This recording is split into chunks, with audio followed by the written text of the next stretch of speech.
जय हिंद साथियों, कैसे आप सभी। उम्मीद करता हूँ आप सभी अच्छे होंगे और मस्त होंगे।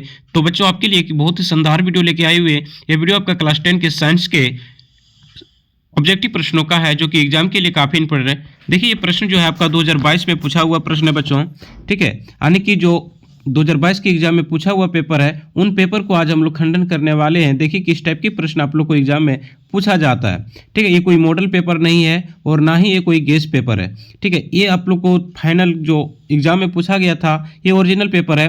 तो देखिए आप लोग को किस प्रकार से प्रश्न पूछे जाते हैं। काफ़ी इजी टाइप के प्रश्न पूछा जाता है, ठीक है। आज उन सभी प्रश्नों को ही हम लोग देखेंगे जो कि पूछे गए प्रश्न है। तो इसके पहले अगर हमारे चैनल में आप नए हैं तो सबसे पहले अपने प्यारे प्यारे हाथों से इस चैनल को सब्सक्राइब करें और अपने दोस्तों तक शेयर जरूर करें। तो उन सभी एमसीक्यू प्रश्नों को आज देखेंगे जो कि एग्जाम में पूछा हुआ है, जो 2022 के एग्जाम में पूछा हुआ है। बच्चों देख पा रहे हैं आप लोग यहाँ की 2022 के एग्जाम में पूछा हुआ। देखिए ओरिजिनल पेपर है, झारखंड अधिविद्य परिषद 2000, ठीक है, परिषद रांची 2022, ठीक है। Annual secondary examination 2022, term 1 MCQ type. तो इसमें हम लोग 30 एमसीक्यू प्रश्नों को ही देखेंगे, ठीक है। फिर इसका जो सब्जेक्टिव प्रश्न है बच्चों, उसको हम लोग नेक्स्ट वीडियो में देखेंगे। तो आइए हम लोग देखते हैं किस टाइप के प्रश्न पूछा गया है, ठीक है। देख पा रहे हैं बच्चों यहाँ पे जैक, ये कोई गेस्ट पेपर नहीं है, ये ओरिजिनल पेपर है जो डायरेक्ट वहाँ पे एग्जाम में पूछा हुआ था और बच्चे करके आए थे उस, ठीक है। अब समझिए किस टाइप के प्रश्न पूछे गए हैं। देखिए कह रहे उत्तल दर्पण द्वारा बना प्रतिबिंब सदैव कैसे होते हैं। बच्चों उत्तल दर्पण, तो उत्तल दर्पण द्वारा जो बना प्रतिबिंब कैसा होता है, हमेशा आभासी तथा सीधा होता है। बच्चों याद रखिएगा, हमेशा आभासी तथा सीधा होता है, ठीक है। तो उल्टा तो होगा नहीं, वास्तविक होगा नहीं, आवर्धित तो होता है नहीं, कभी भी आवर्धित नहीं बनता है। तो ऑप्शन नंबर डी बच गया, ठीक है। अब साथ ही साथ बच्चों इसको याद करते जाइए, अवतल दर्पण, ठीक है।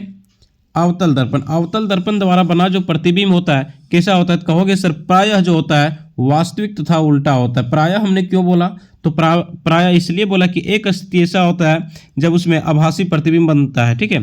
तो वास्तविक तथा उल्टा बनता है। क्या बनता है बच्चों, वास्तविक तथा उल्टा बनता है। बच्चों याद रखिएगा, कई बार आपसे पूछ लिया जाता है कि उत्तल दर्पण का उपयोग कहाँ कहाँ किया जाता है। तो गाड़ी के जो साइड मिरर होता है, ठीक है, पश्य दर्पण जिसको कहते हैं, सबसे ज़्यादा बार पूछने वाला प्रश्न है कि गाड़ी के साइड दर्पण के रूप में, साइड मिरर के रूप में किस दर्पण का प्रयोग किया जाता है। तो बच्चों याद रखिएगा, उत्तल दर्पण का किया जाता है। अब क्यों किया जाता है ये भी याद रखोगे, क्योंकि उत्तल दर्पण द्वारा जो बना प्रतिबिंब होता है प्राय आभासी तथा सीधा होता है और वस्तु के आकार से छोटा होता है, जिस कारण से पीछे से आ रहे वाहन को देखने में ड्राइवर को सुविधा होती है तथा इनका दृष्टि क्षेत्र जो होता है बच्चों वो बड़ा होता है, जिस कारण से दूर से ही वस्तु दिखाई दे देती है कि कोई वाहन आ रही है, ठीक है।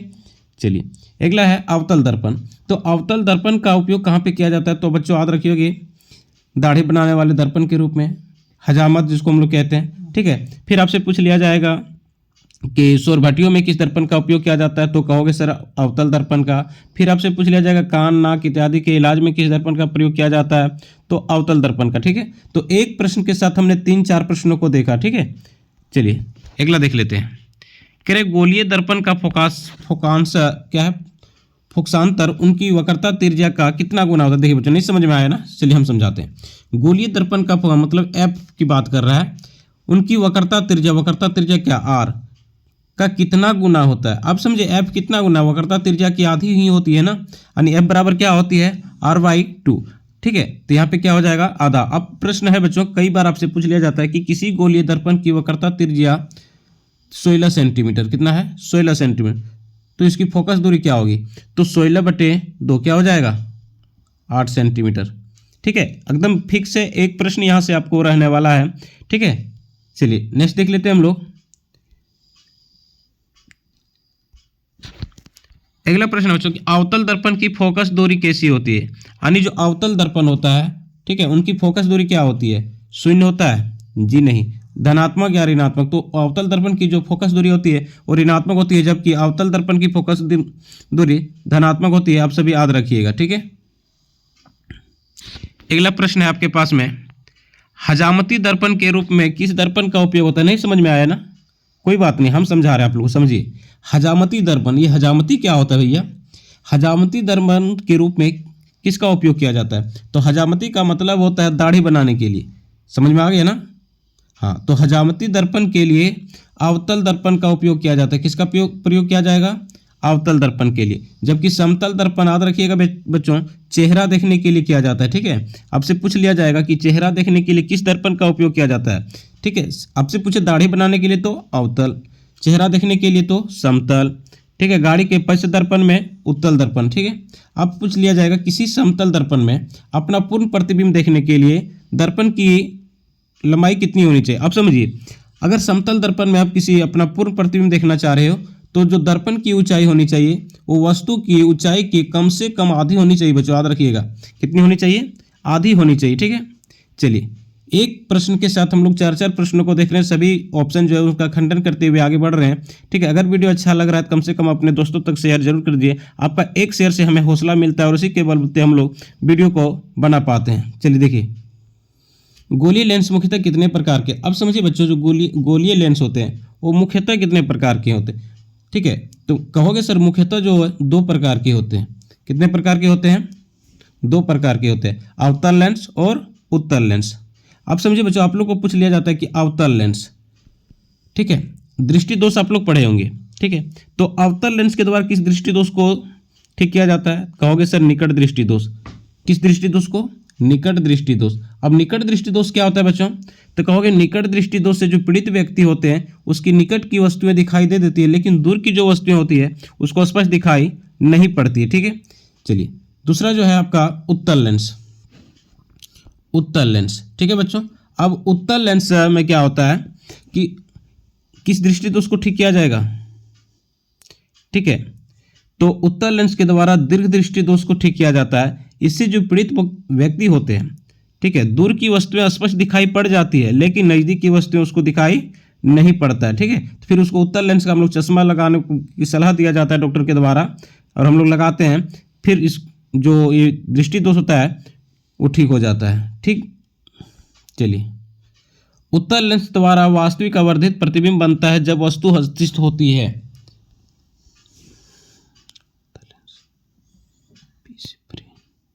समझिए बच्चों, प्रश्न आपसे कह रहा है कि उत्तल लेंस द्वारा वास्तविक आवर्धित प्रतिबिंब बनता है जब वस्तु स्थित होती है। कहाँ पे होती है, तो उत्तल लेंस में जब एफ तथा ओ के बीच स्थित होता है, ठीक है, यानी कि फोकस दूरी से परे स्थित होती है, तब उसका वास्तविक और आवर्धित प्रतिबिंब बनता है। ठीक है, चलिए अगला देखते हैं।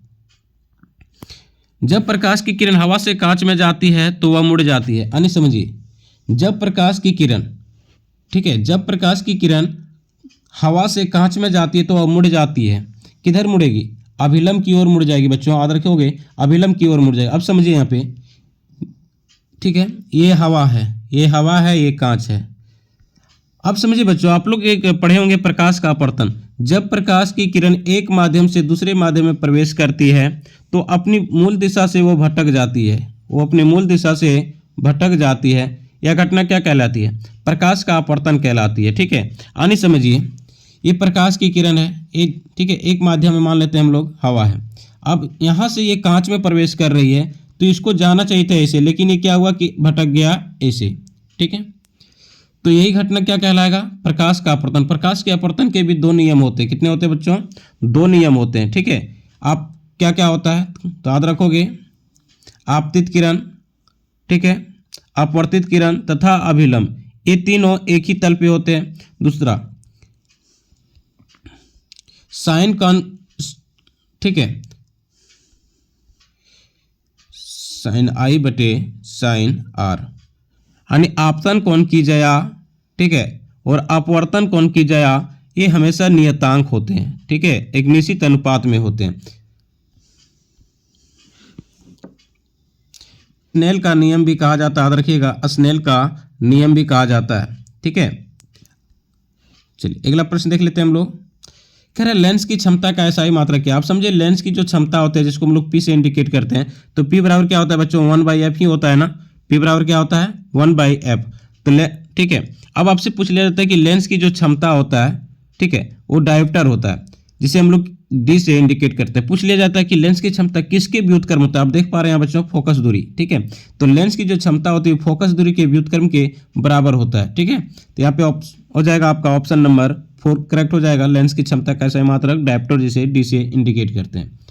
अगला प्रश्न, हमारे नेत्र में लेंस होता है। अब समझिए, हमारा नेत्र जो होता है, ठीक है, हमारा नेत्र उसमें कौन सा लेंस लगा रहता है बच्चों, तो याद रखिएगा उत्तल लेंस लगा रहता है। कौन सा?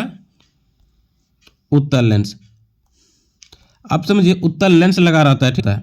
अब हमसे पूछ लिया जाता है कि हमारा नेत्र में किसी वस्तु का प्रतिबिंब किस प्रकार का बनता है, तो वास्तविक तथा उल्टा बनता है। याद रखिएगा बच्चों, वास्तविक तथा उल्टा बनता है। कैसा बनता है? वास्तविक तथा उल्टा। क्यों बनता है? क्योंकि हमारे नेत्र में उत्तल लेंस लगा रहता है, समझे।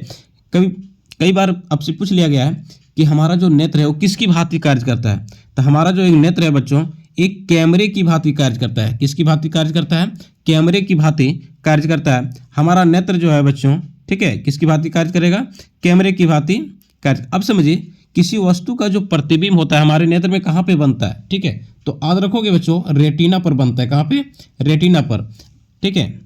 जबकि अगर कोई व्यक्ति नेत्र दान करता है तो नेत्र का कौन सा भाग दान करता है, तो कहोगे सर कॉर्निया को करता है, ठीक है। किसको करता है? कॉर्निया को करता है, ठीक है। चलिए अगला प्रश्न देख लेते हैं हम लोग। आंख के लेंस की वक्रता त्रिज्या को नियंत्रित कौन करती है? अब समझिए आंख के लेंस की वक्रता त्रिज्या को नियंत्रित कौन करती है बच्चों, तो कहोगे सर पक्षमापी जो हमारी पेशियां होती है, ठीक है, ये क्या करते हैं कि वक्रता त्रिज्या को नियंत्रित करती है। तो यहाँ पे हो जाएगा ऑप्शन नंबर 3 करेक्ट हो जाएगा, ठीक है। अब पारितारिका यहाँ पे दिख रहा है बच्चों, पारितारिका क्या होती है?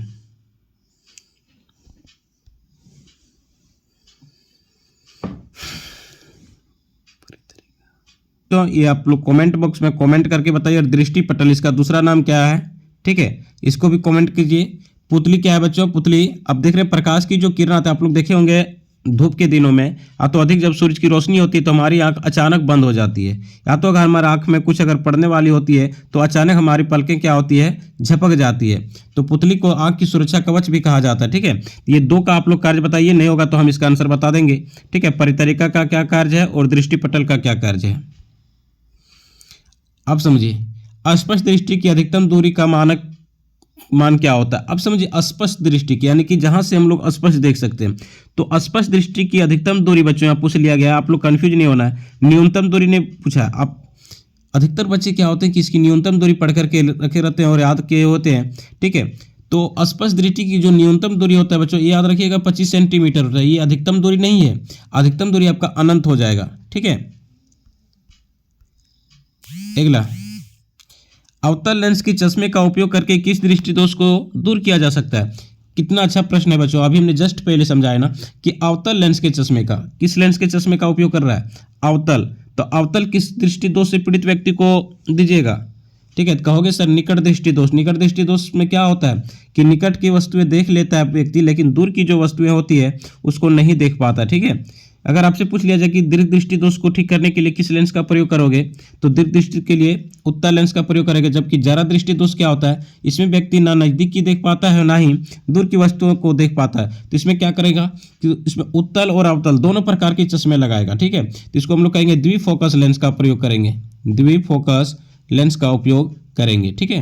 अगला देखिए, तारे का टिमटिमाना प्रकाश की किस घटना को दर्शाता है? अब समझिए तारे का जो टिमटिमाना होता है बच्चों ये वायुमंडलीय अपवर्तन के कारण होता है। वायुमंडलीय अपवर्तन की घटना घटती कैसे? प्रकाश के अपवर्तन के कारण घटती है, ठीक है। तो यहाँ पे ऑप्शन नंबर 2 हो जाएगा, ठीक है।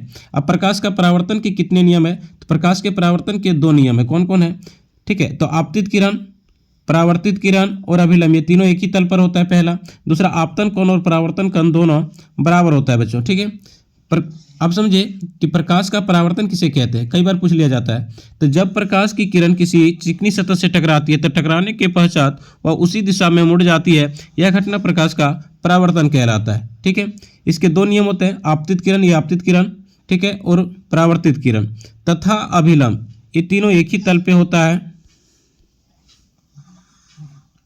तो ये दिख रहा है आपतित किरण और अभिलंब के बीच बने कोण को आपतन कोण कहेंगे और अभिलंब तथा परावर्तित किरण के बीच बने कोण को परावर्तन कोण कहेंगे। तो कोण आई बराबर क्या होता है? कोण आर, ये दोनों आपस में बराबर होता है, ठीक है। जैसे पूछ लिया जाएगा आपसे कि किसी दर्पण में आपतन कोण का मान 30 डिग्री है, कितना है बच्चों? 30 डिग्री है, तो परावर्तन कोण का मान क्या होगा? अब बहुत से बच्चे कहेंगे कि परावर्तन कोण कैसे निकालेंगे? अरे भैया कुछ नहीं करना है, आपतन कोण आपसे 30 पूछ लिया है ना, तो परावर्तन कोण कितना हो जाएगा? तो ये भी 30 डिग्री हो जाएगा, ठीक है।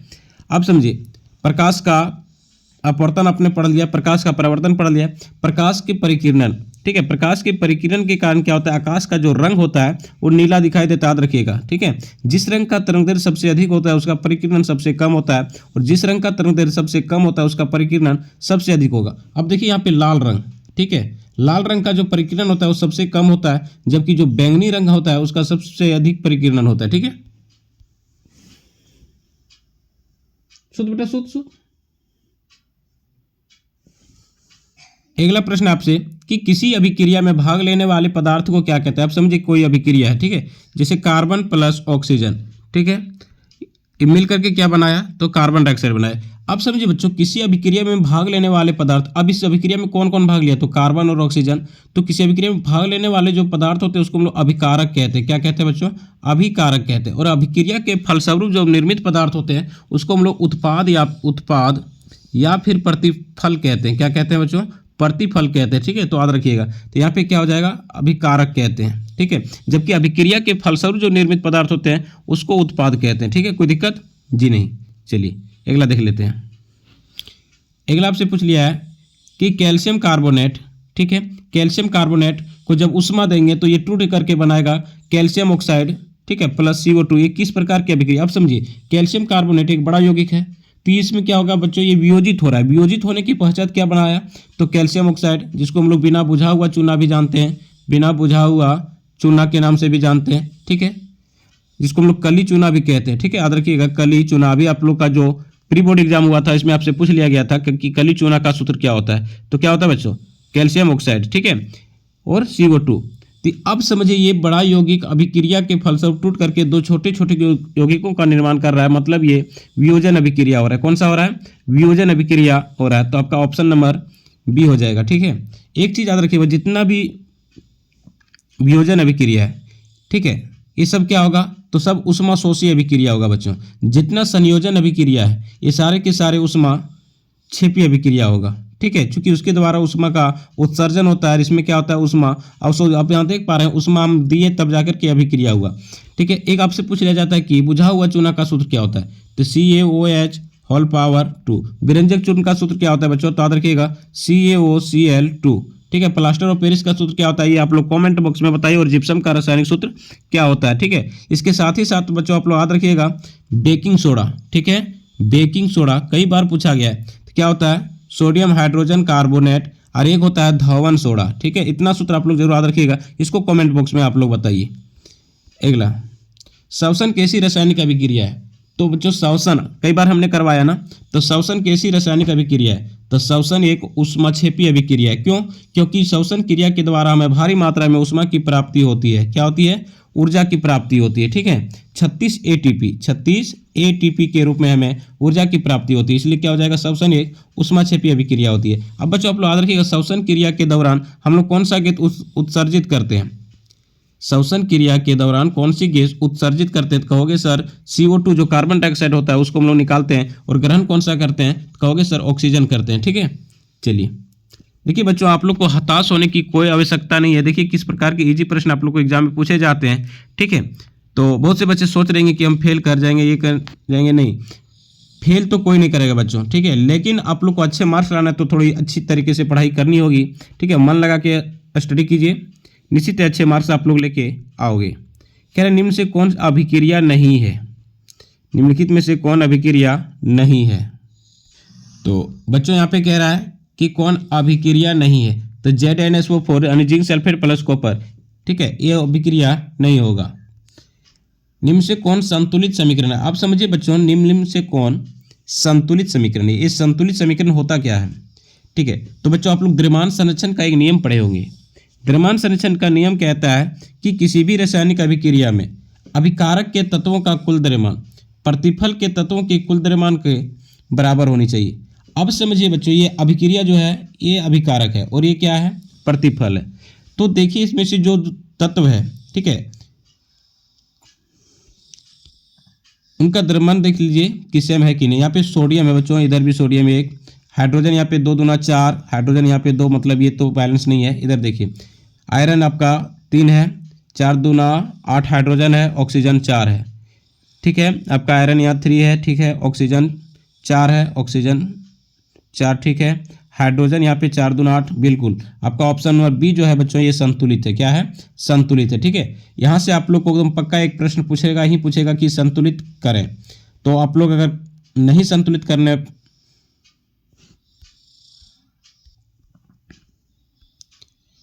अगला अगला प्रश्न आपसे पूछ लिया बच्चों, कह रहा है कि कौन सा पदार्थ लाल लिटमस पत्र को नीला कर देता है? कौन सा पदार्थ लाल लिटमस पत्र को नीला कर देता है? मुझे आप लोग पढ़े होंगे अम्ल, क्षार और लवण, पढ़े हैं ना? तो अम्ल किसे कहते हैं? जो स्वाद में खट्टे होते हैं, जिनका पीएच मान 7 से कम होता है, जिनका जिनका जलीय विलयन क्या करता है? हाइड्रोजन आयन प्रदान करता है, तथा लाल लिटमस पत्र को नीले लिटमस पत्र को लाल कर देता है। ठीक है, नीले लिटमस पत्र को लाल कर देता है। जब क्या? क्षार, तो क्षार किसे कहते हैं?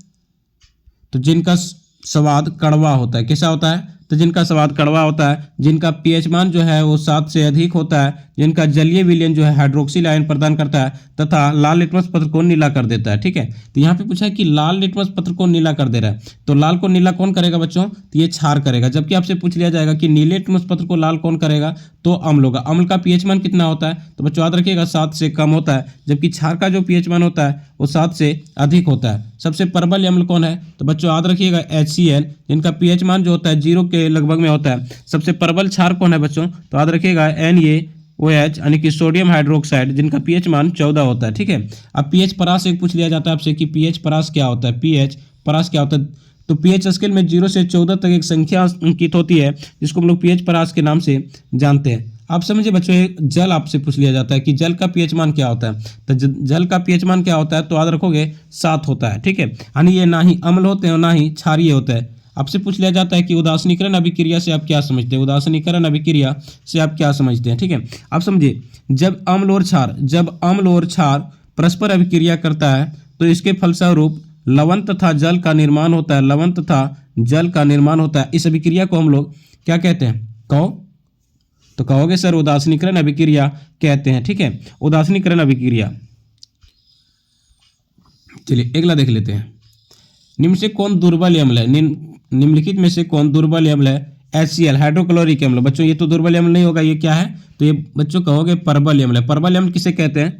जिनका पीएच मान कम होता है, जो जिनका जलीय विलयन अधिक से अधिक मात्रा में हाइड्रोजन आयन प्रदान करता है, उसको हम लोग प्रबल अम्ल कहते हैं। ठीक है, H2SO फॉस्फोरिक अम्ल बैटरी में किया जाता है। ठीक है, आप सब याद रखिएगा, बैटरी में किया जाता है। ये है नाइट्रिक अम्ल। ठीक है, और यहाँ पे है CH3COOH, तो यहाँ पे हो जाएगा बच्चों ऑप्शन नंबर 4 जो होगा ये दुर्बल अम्ल है। ठीक है, चलिए अम्ल के जलीय विलयन में उत्पन्न होता है। देखिए अम्ल का जो जलीय विलयन होता है वो क्या करता है? तो बच्चों हाइड्रोजन आयन प्रदान करता है। ठीक है, क्या करता है? हाइड्रोजन आयन प्रदान करता है। ठीक है, इसीलिए जो अम्ल का जलीय विलयन होता है वो विद्युत का चालन होता है, विद्युत का चालन करता है, विद्युत का चालन करता है, तो विद्युत का चालक होता है। ठीक है, आपसे पूछ लिया जाता है कि शुष्क हाइड्रोक्लोरिक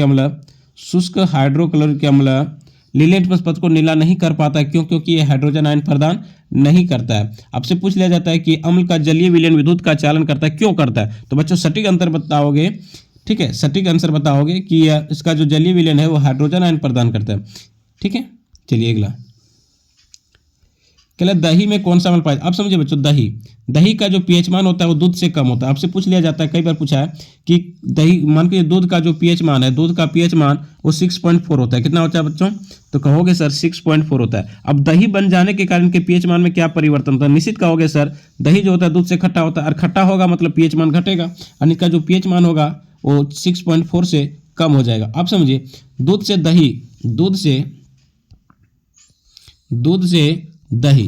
से दही बनने में कौन सा जीवाणु उसको मदद करता है? कहोगे सर लैक्टोबैसिलस जीवाणु उसको मदद करता है। और दही में जो है लैक्टिक अम्ल पाया जाता है। कौन सा अम्ल पाया जाता है? लैक्टिक अम्ल पाया जाता है। ठीक है, तो यहाँ पे आपका हो जाएगा ऑप्शन नंबर बी, लैक्टिक अम्ल। ठीक है, समझिए बच्चों, आपसे पूछ लिया जाता है कि रक्त का पीएच मान कितना होता है। ठीक है, रक्त का पीएच मान कितना होता है? सबसे ज्यादा बार पूछने वाला प्रश्न है, तो 7.4। ठीक है, आपसे पूछ लिया जाता है कि नींबू के रस का पीएच मान कितना होता है? तो 2.2 से 2.4 होता है। ठीक है, चलिए तो फॉर्मिक अम्ल पाया जाता है। ठीक है, कौन सा अम्ल पाया जाता है? फॉर्मिक अम्ल। ठीक है, चलिए अगला देख लेते हैं। अम्लीय विलयन का पीएच मान क्या होता है? आप समझे बच्चों, एक ही प्रश्न कितना बार कराएं। अम्लीय विलयन का पीएच मान कितना होता है? तो अम्लीय विलयन का पीएच मान जो होता है वो 7 से कम होता है, जबकि क्षार का जो होता है वो 7 से अधिक होता है, ठीक है। जबकि जो उदासीन होता है उन 7 के बराबर होता है। अगला, कौन अधिक क्षारीय? कौन अधिक क्षारीय? आप समझिए, एक का पीएच मान 8 है, एक का 10 है, एक का 12 है और एक का 14 है। आप समझिए बच्चों, जिसका पीएच मान अधिक होगा वही ना सबसे अधिक क्षारीय होगा, ठीक है। तो वहां पे ऑप्शन नंबर आपका डी दिख रहा है कि पीएच मान 14। अब पीएच मान 14 किसका है, ठीक है। तो याद रखोगे सोडियम हाइड्रोक्साइड का पीएच मान, ठीक है, सबसे अधिक होता है, ठीक है। इसका पीएच मान कितना होता है? तो 14 होता है। ये सबसे प्रबल क्षार, आपसे पूछ लिया जाएगा सबसे प्रबल क्षार कौन है, तो कौन हो जाएगा? सोडियम हाइड्रोक्साइड, ठीक है। विरंजक चूर्ण का रासायनिक सूत्र क्या? देखिए हमने बच्चों जस्ट पहले बताया ना कि विरंजक चूर्ण का सूत्र क्या होता है? तो CaOCl2, याद रखिएगा CaOCl2, ठीक है। कैल्शियम कार्बोनेट, इसको संगमरमर के नाम से जाना जाता है, संगमरमर, ठीक है। या तो फिर चूना पत्थर के नाम से इसको जाना जाता है, चूना पत्थर, ठीक है। आप सभी याद रखोगे। प्रकाश संश्लेषण में ऑक्सीजन बाहर निकलती है जी। प्रकाश, सबसे पहले समझिए प्रकाश संश्लेषण क्या होता है। तो प्रकाश संश्लेषण द्वारा कौन अपना भोजन बनाता है बच्चों? तो कहोगे सर पेड़ पौधे, ठीक है। पेड़ पौधे जो होता है वो प्रकाश संश्लेषण विधि द्वारा अपना भोजन तैयार करते हैं। इनके लिए किन किन कच्ची सामग्रियों की आवश्यकता होती है? कहोगे सर सबसे किन कच्ची सामग्रियों की आवश्यकता होती है? कहोगे सर CO2 यानी कार्बन डाइऑक्साइड का होगा। इसके बाद क्या चाहिए? तो जल चाहिए, प्रकाश की उपस्थिति चाहिए और क्लोरोफिल चाहिए, ठीक है, क्लोरोफिल चाहिए। अब समझिए, तो प्रकाश संश्लेषण में ऑक्सीजन बाहर कहाँ से निकलती है बच्चों? तो ये जल के विखंडन से ही निकलता है, ठीक है। आप समझिए, देखिए जल जो होता है उसमें हाइड्रोजन और ऑक्सीजन होता है, ठीक है। तो यहीं से विखंडन होकर के ऑक्सीजन, ठीक है, निकलता है। अब समझिए प्रकाश संश्लेषण के लिए कौन सी गैस आवश्यक होती है? तो बच्चों कौन सा होता है? कहोगे सर CO2 होता है। इसके द्वारा कौन सा गैस उत्पन्न होती है? तो कहोगे सर ऑक्सीजन होता है, ठीक है। चलिए अगला, अनोक्सी श्वसन के फलस्वरूप क्या बनता है? आप समझिए अनोक्सी श्वसन, जिसको अवायवीय श्वसन कहते हैं। अवायवीय श्वसन जो होता है बच्चों ऑक्सीजन की अनुपस्थिति में होता है। ऑक्सीजन की अनुपस्थिति में होगा मतलब यहाँ एल्कोहल का निर्माण होता है। तो यहाँ पे ऑप्शन नंबर बी आपका सही हो जाएगा, ठीक है। आप समझिए बच्चों, यहाँ ग्लूकोज का आप लोग पूछा गया है। ग्लूकोज का सूत्र क्या होता है? तो भी याद रखते चलिएगा C6H12O6, ठीक है। चलिए अगला, निम्नलिखित में से कौन परजीवी है? परजीवी का मतलब है जो दूसरे जीवों पर निर्भर रहता है। यहाँ पे प्लाज्मेडियम जो होगा वो परजीवी हो जाएगा, ठीक है। चलिए, रुधिर के तरल भाग को क्या कहते हैं? आप समझिए, जो रुधिर होता है बच्चों उनके तरल भाग को हम लोग प्लाज्मा के नाम से जानते हैं, ठीक है, याद रखिएगा प्लाज्मा।